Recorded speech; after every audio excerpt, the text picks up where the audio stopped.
Assalamualaikum warahmatullahi wabarakatuh. Bertemu lagi dengan saya pada video portofolio dinamis dalam rangka uji kompetensi analis kebakaran ahli pertama.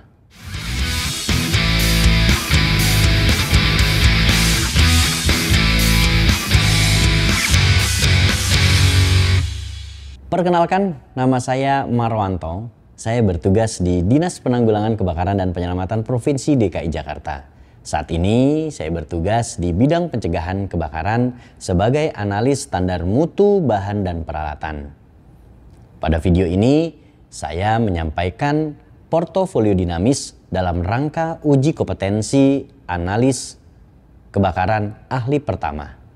Dan tentunya pada kesempatan ini saya akan menceritakan bagaimana awal masuk saya sebagai pemadam kebakaran hingga saat ini.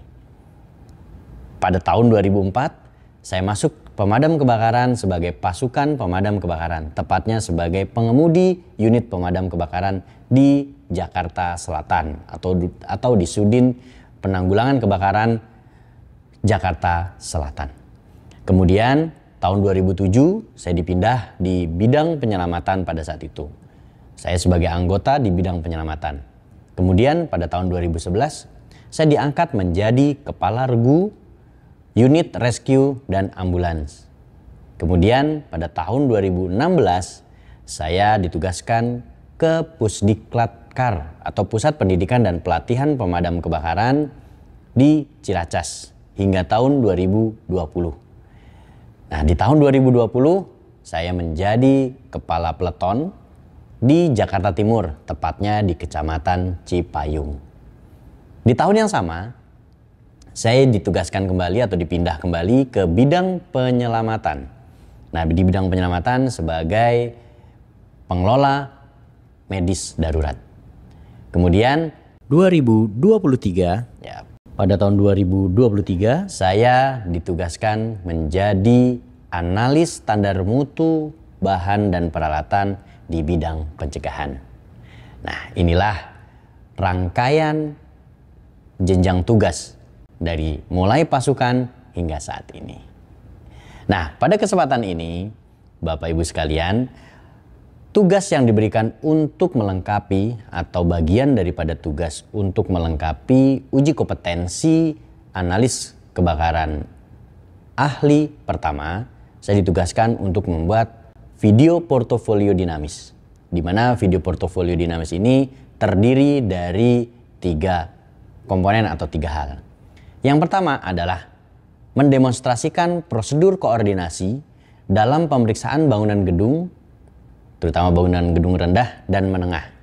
Jadi dalam video ini nanti akan ada bagaimana dokumentasi dalam rangka koordinasi dalam pemeriksaan bangunan gedung. Selanjutnya dalam video ini juga ada tentang bagaimana mendemonstrasikan persyaratan teknis alat pemadam api portable atau APAP. Kemudian mendemonstrasikan tentang penyuluhan pencegahan kebakaran kepada masyarakat dan pembentukan serta pembinaan relawan kebakaran. Nah, di sini ada 3 hal yang akan saya sampaikan dalam video portofolio dinamis ini. Baik, yang pertama terkait dengan prosedur koordinasi pemeriksaan bangunan gedung. Nah, tentunya dalam rangka pemeriksaan bangunan gedung diperlukan koordinasi, baik itu koordinasi internal maupun koordinasi eksternal dengan pihak gedung tersebut. Nah, sehingga diperlukan beberapa keterampilan dalam melakukan hal tersebut. Setelah mendapatkan surat tugas untuk melakukan pemeriksaan di satu bangunan gedung, maka langkah selanjutnya adalah menghubungi pihak bangunan gedung dan juga kontrak waktu, kontrak tempat, kapan kami akan melakukan kunjungan atau pemeriksaan pada bangunan gedung tersebut.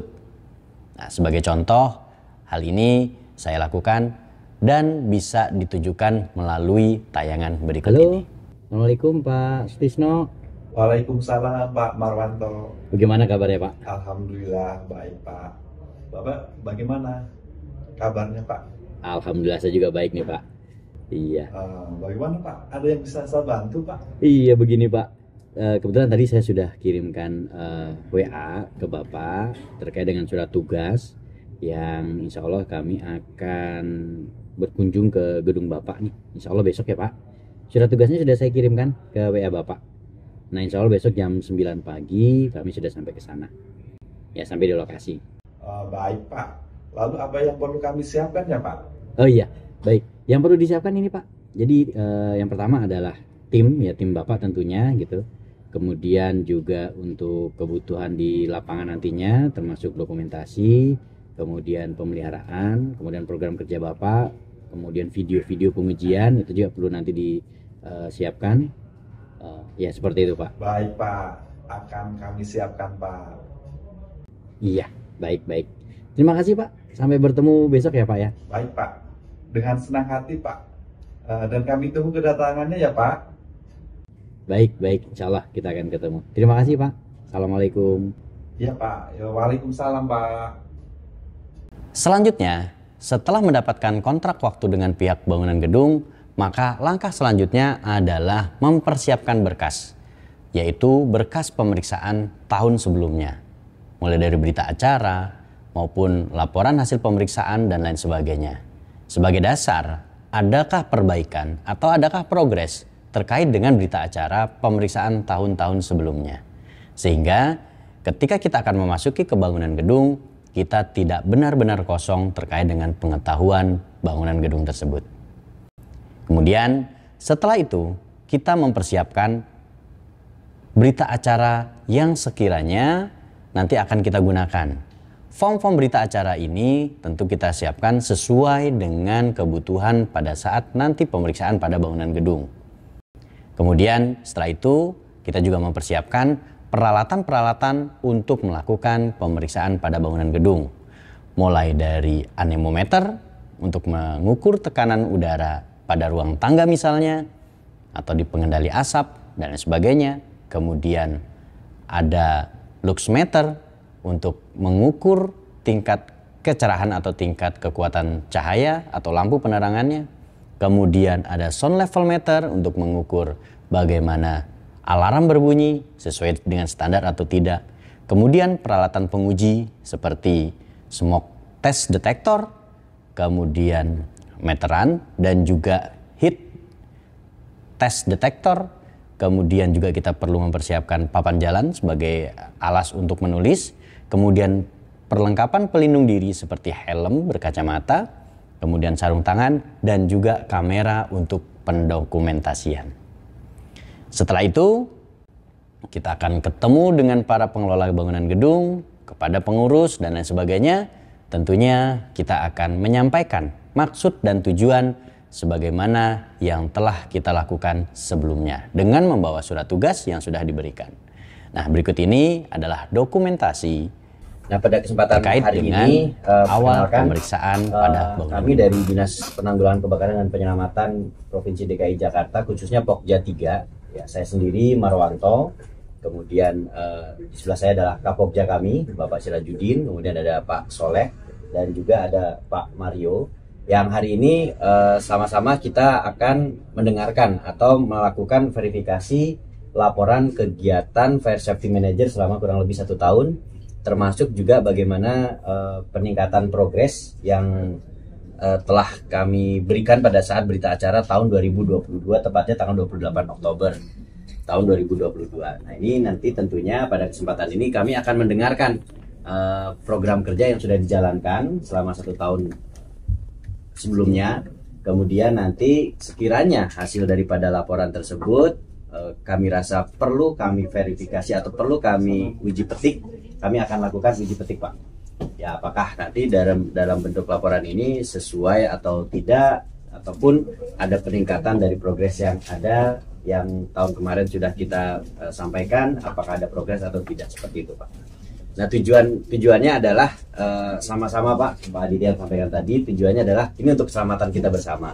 Baik, Pak, mungkin kami tidak berpanjang lebar, kami akan mendengarkan dari Pak Daru, ya, Pak. Iya, Pak. Izin Pak Daru selaku Fire Safety Manager untuk memaparkan hasil kinerja atau hasil kerjanya dari Fire Safety Manager selama kurang lebih 1 tahun.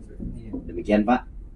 Silakan dapat dilanjut Pak Kamal. Terima kasih. Assalamualaikum warahmatullahi wabarakatuh. Assalamualaikum warahmatullahi wabarakatuh. Waalaikumsalam. Selamat pagi semuanya, Bapak-Ibu sekalian. Setelah dilakukan pemeriksaan pada bangunan gedung, kemudian didapatkan hasil, maka kita akan memberikan rekomendasi hasil temuan-temuan apa yang terdapat pada saat pengujian ataupun pemeriksaan. Dan berikut ini adalah hasil daripada pemeriksaan pada bangunan gedung. Setelah kita laksanakan uji coba, di mana kita tadi membuka 2 titik, yaitu titik di rooftop di lantai 11 dan di lantai dasar. Dan tadi kita coba untuk pompa joki, tadi startnya di angka 9 ya Pak ya? Auto ya? Di 8 ya? Di 8, kemudian pompa utamanya tadi di 7 dan start di misalnya di 6. Nah, namun tadi ada beberapa catatan yang perlu kami sampaikan. Yang pertama terkait dengan pompa utama tadi pada saat kita running, setelah pompa manggil, menjadi catatan tersendiri nih. Dan ini untuk bisa ditingkatkan dayanya, ditambah dayanya. Nah, terkait dengan kapasitas kapasitas air, nanti coba pastikan Pak Oki ya berapa jumlah kapasitasnya, karena nanti akan menyesuaikan dengan berapa durasi yang dibutuhkan untuk proses pemadaman. Ya. Baik, ini demikian bisa kami sampaikan Pak, dan selanjutnya kami buatkan berita acara Pak. Nah, berita acara ini kami tanda tangani dan pihak Bapak tanda tangani. Setelah itu nanti di stempel seperti itu. Baik, mungkin ada tambahan Pak Syahdi? Cukup ya. Baik, kalau Mas Dodo cukup. Ya? Oke, baik, kalau cukup, saya Hedi. Wassalamualaikum warahmatullahi wabarakatuh. Waalaikumsalam.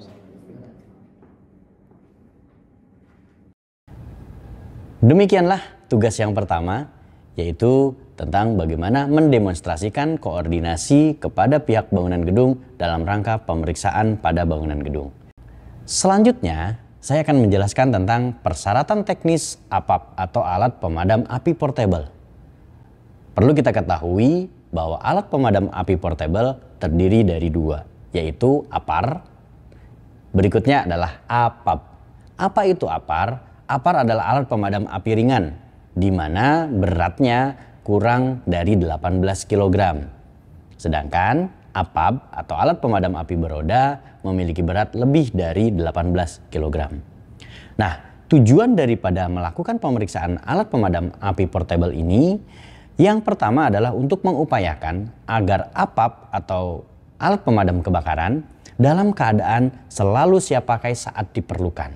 Karena ini merupakan ujung tombak dari pemadaman kebakaran di suatu gedung atau suatu tempat. Kemudian untuk mencegah sebelum terjadinya kerusakan yang lebih fatal sehingga dapat mengganggu jalannya operasional. Ini adalah tujuan daripada pemeriksaan alat pemadam api portable. Nah, kemudian yang perlu kita periksa pada APAR, yang pertama adalah bagaimana APAR tersebut mudah dilihat dan mudah dijangkau. Sehingga orang dimanapun berada akan melihat di mana letak APAR. Kemudian ketika mengambil APAR tidak mengalami kesulitan. Nah, sehingga harus dilakukan pengecekan, inspeksi di mana APAR itu berada. Kemudian tidak boleh terhalang oleh benda apapun. Sehingga ketika akan menggunakan APAR atau ketika mengambil APAR dalam kondisi clear atau tidak ada benda yang menghalanginya pada saat akan menggunakan APAR tersebut. Kemudian harus sesuai dengan jenis dan kelas kebakarannya. Apabila mayoritas di area tersebut adalah kelas kebakaran A, maka APAR tersebut harus mampu untuk melakukan kebakaran kelas A tersebut. Atau ketika ada di panel listrik, maka harus menggunakan APAR yang mampu memadamkan kelas C. Tidak dibenarkan APAR yang mengganggu atau dapat menimbulkan perambatan listrik seperti APAR yang mengandung air. Kemudian harus menggantung atau di dalam lemari kaca. Jadi harus menggantung pada dinding atau pada kolom atau di dalam lemari kaca. Nah, kemudian harus tersimpan pada suhu sekitar minus 44 derajat Celcius hingga 49 derajat Celcius. Tentunya di Indonesia mungkin suhunya masih rentang dengan suhu tersebut.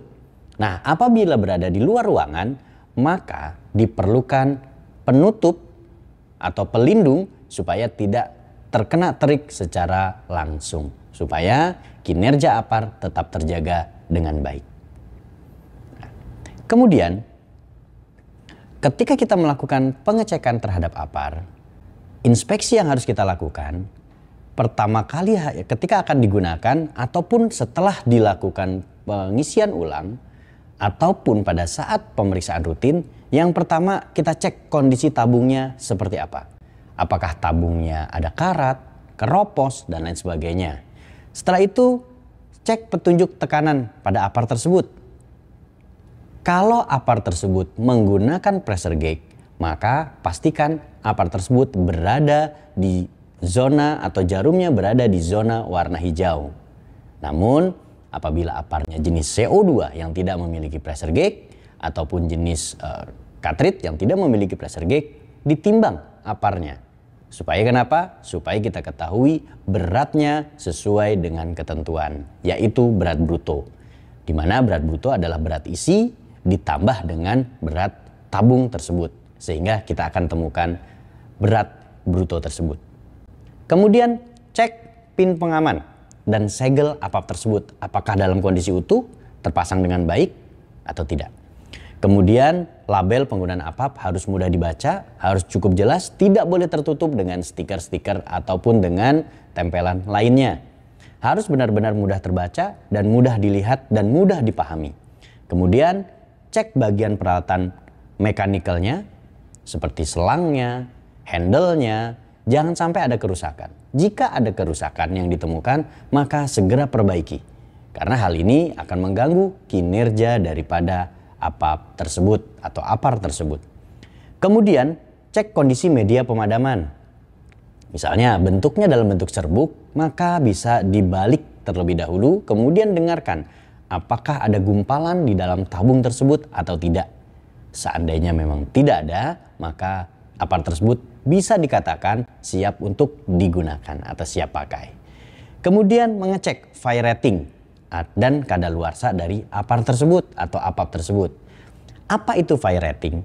Fire rating itu adalah daya padam atau kemampuan apap untuk melakukan atau untuk memadamkan kebakaran dengan fire load tertentu.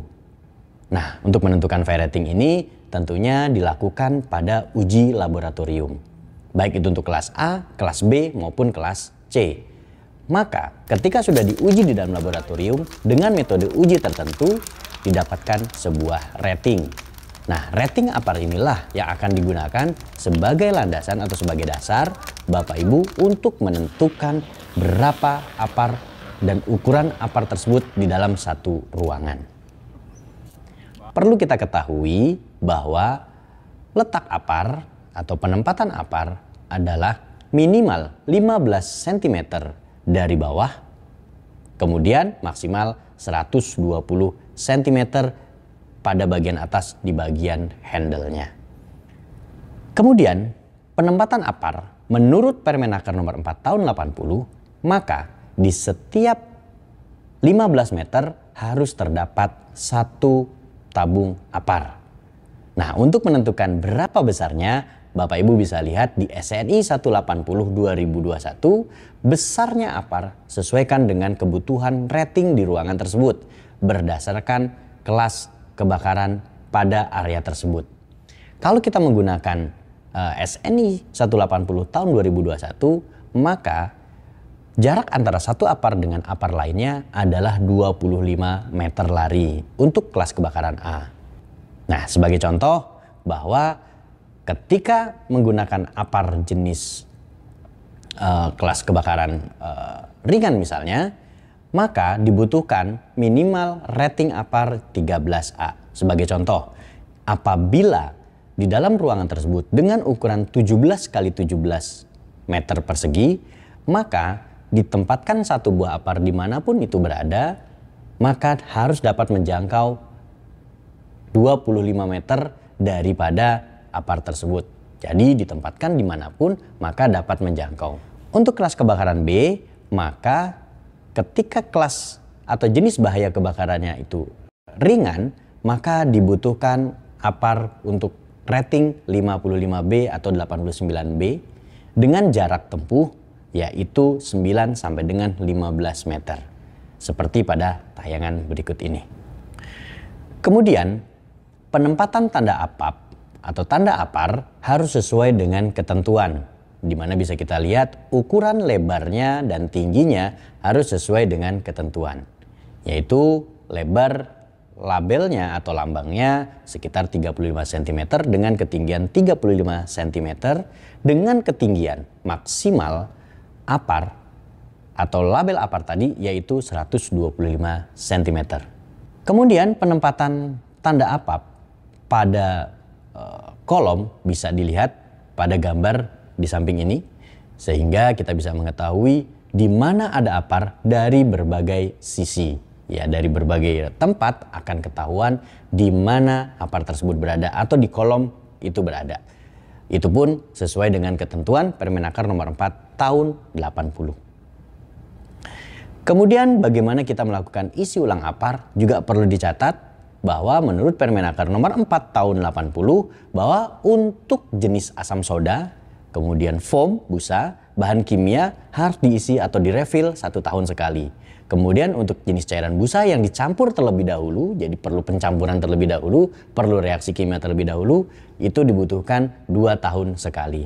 Kemudian untuk jenis tabung gas yang hidrokarbon berhalogen, kemudian tabungnya yang tabung itu harus diisi ulang yaitu sekitar 3 tahun sekali.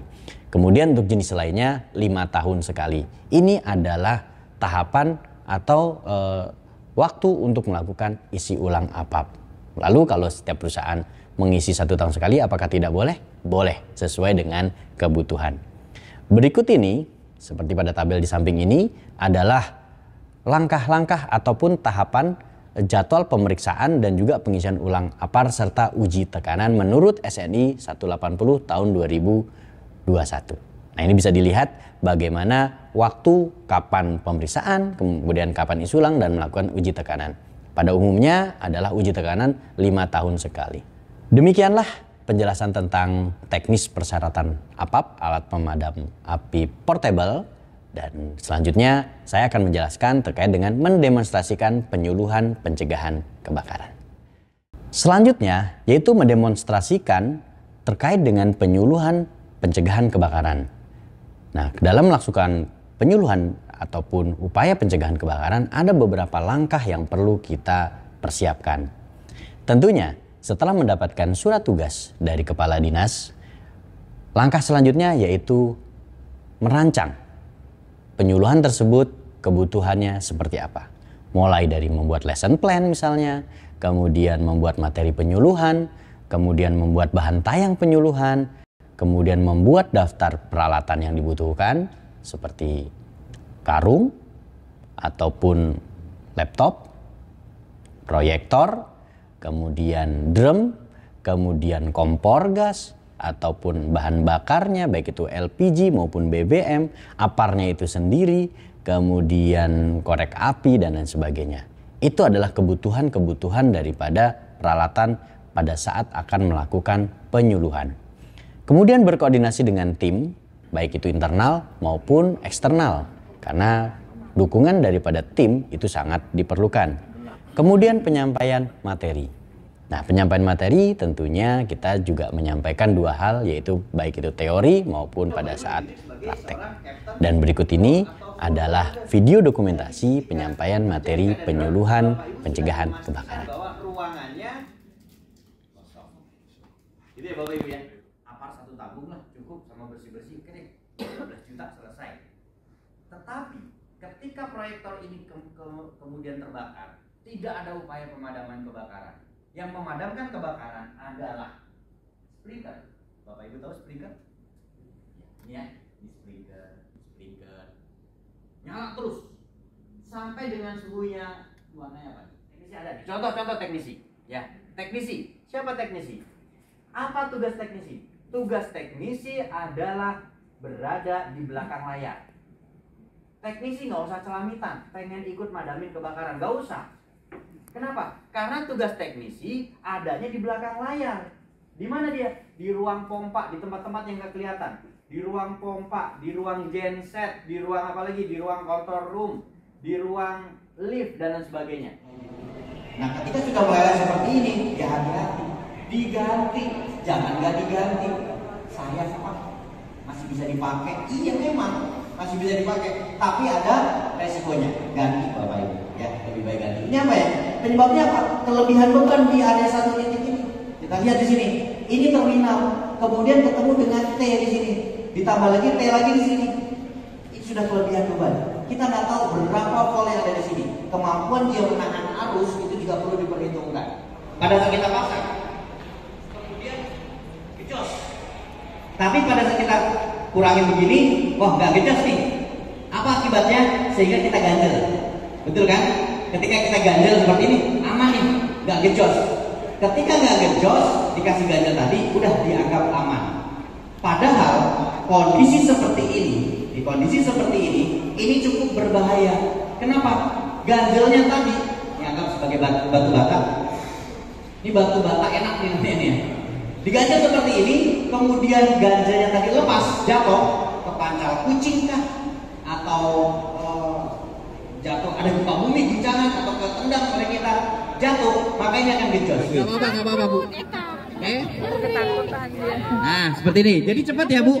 Kalau seperti ini, cepat. Ya Ibu ngelemparnya udah benar, arahnya udah benar, lemparnya geser ke sana. Ya, jadi belok, jadi berbelok.